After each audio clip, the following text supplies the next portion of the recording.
ബഹുമാനപ്പെട്ട അധ്യാപകരെ, പ്രിയ കൂട്ടുകാരെ, ഇന്ന് നമ്പർ 14. ഇന്ന് ഇന്ത്യയുടെ ആദ്യത്തെ പ്രധാനമന്ത്രിയായ ചാച്ചാജിയുടെ ജന്മദിനമാണെന്നറിയാലോ.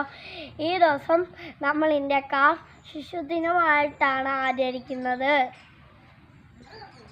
കാരണം എന്താണെന്നറിയാമോ? ചാച്ചാജിക്ക് കുട്ടികളെ ഭയങ്കര ഇഷ്ടമായിരുന്നു.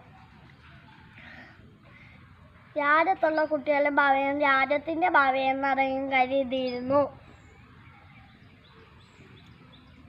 കുട്ടികളുടെ പഠനത്തിനും കുട്ടികളുടെ ആരോഗ്യത്തിനും അദ്ദേഹം വളരെ പ്രാധാന്യം കൊടുത്തിരുന്നു. ആധുനിക ഇന്ത്യയുടെ ശില്പി എന്നാണ് അദ്ദേഹത്തിന് അറിയപ്പെടുന്നത്. ബാലവേലയും ആക്രമണവും ഇല്ലാത്തൊരു ഇന്ത്യയാണ് അദ്ദേഹം സ്വപ്നം കണ്ടിരുന്നത്. ചാച്ചാജി വിചാരിച്ച കൂട്ട് നമ്മൾക്ക് പഠിച്ചു വളർന്ന് രാജ്യത്തിന് വേണ്ടി പോരാടണം. ജയ് ഹിന്ദ്.